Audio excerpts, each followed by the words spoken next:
మసీదును ఊడుస్తున్న ఈయన పేరు అజయ్ పాస్వాన్. భవన నిర్మాణ కూలీ అయిన ఈయన 15 ఏళ్లుగా గ్రామంలో ఉన్న మసీదును చూసుకుంటున్నారు. ఇది బీహార్లోని నలందా జిల్లాలో ఉన్న మాడి గ్రామం. ఈ ఊరిలో ముస్లింలు ఎవరూ ఉండరు. కానీ అజయ్, ఆయన స్నేహితుల వల్ల ఈ పురాతన మసీదు భద్రంగా ఉంది.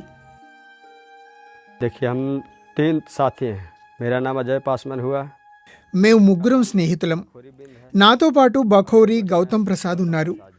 కూలీ పనులకు వెళ్తుంటాం. దారిలో వస్తుంటే గౌతమ్ ఒకసారి మసీదులోకి వెళ్లి చూద్దామన్నారు. ఇక్కడ అంతా అడవిలా ఉండేది. కానీ మెల్లమెల్లగా అంతా శుభ్రం చేశాం. తర్వాత సాయంత్రం అగరబత్తీలు వెలిగించాం. ఆ తర్వాత ఇందులో ప్రార్థనలు మొదలు పెడదాం అనుకున్నాం. దానికోసం చిన్న స్పీకర్ తీసుకొచ్చి పెట్టాం. నేనే ఇందులో ప్లాస్టరింగ్ కూడా చేశాను. హిందూ ముస్లిం అన్నది విషయం కాదు. మేము హిందువులం. గ్రామంలో అందరూ హిందువులే ఉన్నారు. కానీ మాకు ఇక్కడ సేవ చేద్దాం అని మనసులో అనిపించింది. నేను బతుకున్నంత వరకు ఇక్కడ సేవలు అందిస్తూ ఉంటాను. లక్షలు ఖర్చైనా పర్వాలేదు.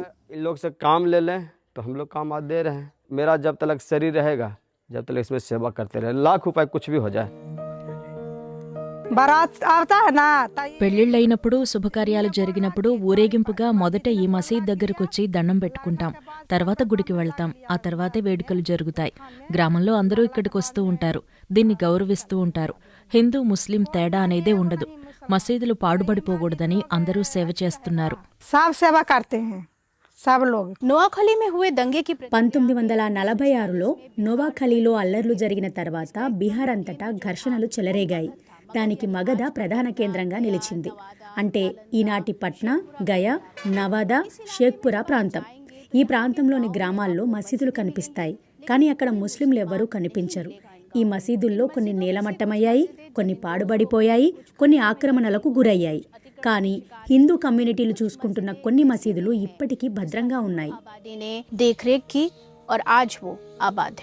పట్నాలోని ఖర్బయ్య గ్రామానికి చెందిన గీతాకుమారి చిన్ననాటి జ్ఞాపకాల్లో అందంగా, సందడిగా కనిపించే ఒక మసీదు ఉండేది. ఆ మసీదు ఆమె ఇంటికి ఎదురుగా ఉంటుంది. దేశ విభజన సమయంలో జరిగిన అల్లర్లలో ముస్లింలు ఈ గ్రామాన్ని వదిలి వెళ్లిపోయారు. వారు వెళ్లిన తర్వాత మసీదులు మొదట ఖాళీగా మారాయి, తర్వాత పాడుబడ్డాయి. గీతాకుమారికి మనసులో కూడా ఏదో ముక్కలైనట్లు అనిపించింది.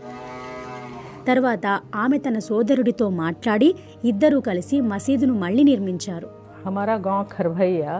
మా ఊరి పేరు ఖర్బయ్య. ఇది 1950కి ముందు ముస్లిం మెజారిటీ గ్రామం.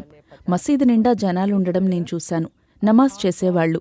దీనిని మసీదు వీధి అనేవాళ్లు. బావున్న ఒక ప్రాంతం ధ్వంసమైపోతున్నప్పుడు మనలో కూడా బాధ కలుగుతుంది. ఈ మసీదు మళ్లీ నిర్మించడంతో గ్రామంలో 90% మంది సంతోషించారు. కొంతమందికి మాత్రం నచ్చలేదు. నలందాలోని కైలా గ్రామంలో కూడా ఇప్పుడు ముస్లింలు ఎవ్వరూ ఉండట్లేదు. పంచర్లు వేసే మహమ్మద్ ఇస్మాయిల్ ఒక్కరే ఇక్కడున్న మసీదును చూసుకుంటున్నారు. ఆయన తమ పూర్వీకుల గ్రామాన్ని విడిచిపెట్టి వచ్చి ఈ మసీదులోనే ఉంటూ రోజూ ఒంటరిగా ప్రార్థనలు చేస్తుంటారు.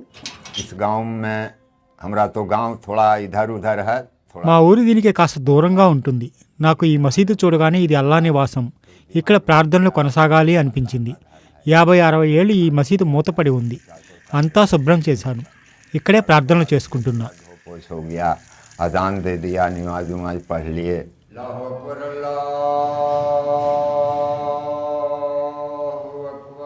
అజయ్, గీత, ఇస్మాయిల్ లాంటి వారు తమ ప్రయాణంలో ఇతరుల నుంచి ఇబ్బందులు ఏమైనా ఎదుర్కొన్నారా, వారి కుటుంబ సభ్యులు ఏమన్నారు అన్నది తెలుసుకునే ప్రయత్నం చేశాం.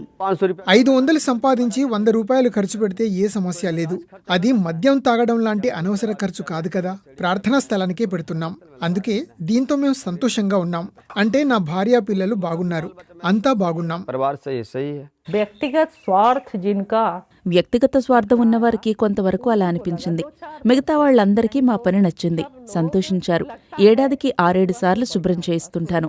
ఇది శుభ్రంగా ఉంటుంది. ఎక్కువగా మూసే ఉంచుతారు.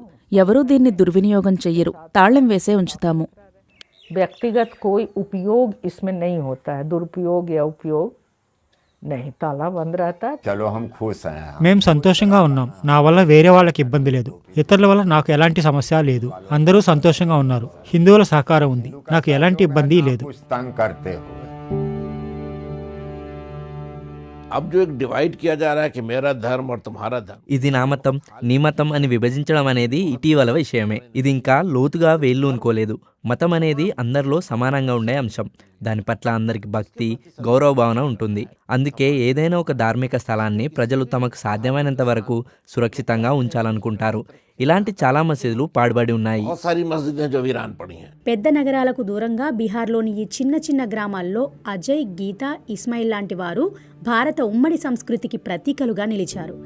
సంస్కృతిని, సామరస్యాన్ని పంచుకుంటున్నారు.